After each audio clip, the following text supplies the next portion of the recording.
मित्रों नमस्कार। कैसे हैं आप लोग। अभी हमारी चर्चा दैनिक दिनचर्या पर चल रही है और ये बात हमारी चल रही है कि आदमी को किस समय भोजन करना चाहिए, किस काल में भोजन करना चाहिए, किस काल में सोना चाहिए। आज इसी क्रम में हमारी चर्चा निद्रा पर होगी, नींद पर होगी कि हमें किस समय सोना चाहिए, जिससे कि हमें पूरी तरह से नींद आ सके। और एक बात जान जाइए कि जब होता क्या है कि जब तक हमको पूरी तरह से नींद नहीं आएगी तब तक हमारे शरीर को, ब्रेन को शांति नहीं मिलेगी, शरीर को रिलैक्स नहीं मिलेगा। इसलिए नींद आना प्रत्येक व्यक्ति को जरूरी है। कहा जाता है कि एक स्वस्थ व्यक्ति को 24 घंटे में 8 घंटा सोना चाहिए। अगर वो 8 घंटा सोते हैं तो उनके शरीर की स्थिति जो है बैलेंस्ड रहेगी, उन्हें किसी प्रकार की बीमारियों का सामना नहीं करना पड़ेगा। एक वैज्ञानिक अध्ययन के आधार पर यह बताया गया है कि 1 वर्ष से 5 वर्ष के बच्चों का जो नींद का जो समय होना चाहिए वह 12 से 16 घंटे का होता है। 16 से 15 वर्ष के लोगों का, बच्चे का जो नींद का जो समय होता है वह 9 से 11 घंटे के बीच होता है। 16 से 30 वर्ष की आयु के लोगों को कम से कम 8 से 9 घंटा सोना चाहिए। 31 से 50 साल के लोगों को कम से कम 7 घंटे नींद आनी चाहिए और 51 से 70 वर्ष के लोगों को 6 घंटे नींद आनी चाहिए। अगर इस तरह नींद अगर उनको आ रहा है तो समझिए कि उनका लाइफ बैलेंस्ड है। और लाइफ बैलेंस्ड नींद आने से क्या होगा, नींद आने से जब पूरे हमारा शरीर रिलैक्स मोड में चला जाता है, ब्रेन शांत मोड में चला जाता है और जो भी प्रॉब्लम हमारे शरीर के अंदर होता है धीरे धीरे वह स्वतः ठीक होने लगता है।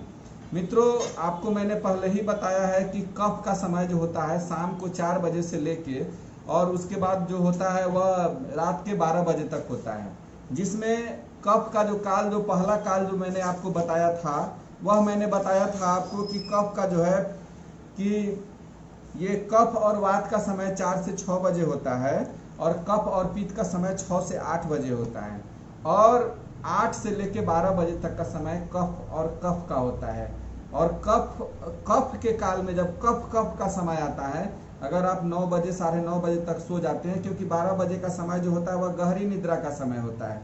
लेकिन आजकल हम लोग की दिनचर्या बदल चुकी है। हम लोग क्या करते हैं, 12-1 बजे तक जगे रहते हैं, उसके बाद सोते हैं। रोटेशन चेंज होता है। वात के समय में जहां हमको जगना चाहिए, जब मॉर्निंग का समय, जब वात का समय जो 12 बजे के बाद जो शुरू होता है, तो हम लोग वात के समय में सो जाते हैं। जब शरीर को मूवमेंट धीरे धीरे आना शुरू होता है उस समय हम लोग 2 बजे के बाद सोते हैं वात के समय में और कफ के समय में जगते हैं।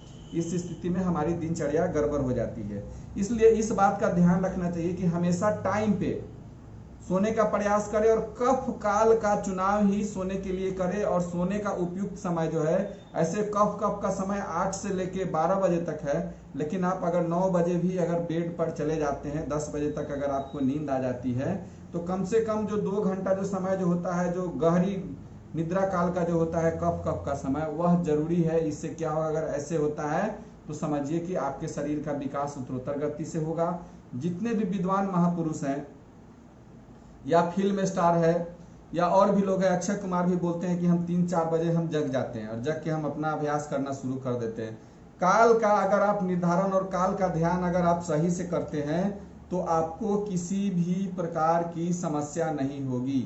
इसलिए निद्रा का समय कभी भी कफ काल में चुनिए और कोशिश कीजिए कि खाने का जो समय है 6 बजे से 8 बजे हो जाना चाहिए रात में, और सोने का जो समय है 9 बजे, 9:30, 10 बजे तक आप बेड पे चले जाएं और कम से कम जो 4-5 घंटे, 3-4 घंटा जो बीच का है वह उस समय अगर गहरी निद्रा, अगर आप 2 बजे भी जग जाते हैं या 3 बजे जगते हैं, अगर पहले से सोए रहते हैं, तो उस स्थिति में क्या होगा, आपकी निद्रा का जो रोटेशन है वह पूरी तरह से अस्थायी होने लगे, पूर्ति होने लगेगा। और शरीर जो है, जब हम लोग को कितना भी थकान हो, एक बार नींद आ जाती है और नींद के बाद जब हम जगते हैं तो शरीर हमारा तरोताजा हो जाता है। इसलिए हमेशा ध्यान रखिए कि काल जो 24 घंटा का जो बनाया गया है उसमें निद्रा काल का ध्यान जरूर रखें और उस हिसाब से उसका पालन करें। इससे आपको आने वाले समय में आने वाले क्या, आप इसको कुछ दिन करके देखेंगे तो आपके शरीर की बहुत सारी परेशानियां ऑटोमेटिक शांत हो जाएगी। इन्हीं बातों के साथ मैं सुधीर कुमार आप लोग से विदा लेता हूं। अगले वीडियो में अगले विषय के बारे में बताएंगे। तब तक के लिए नमस्कार, धन्यवाद, जय हिंद, जय भारत।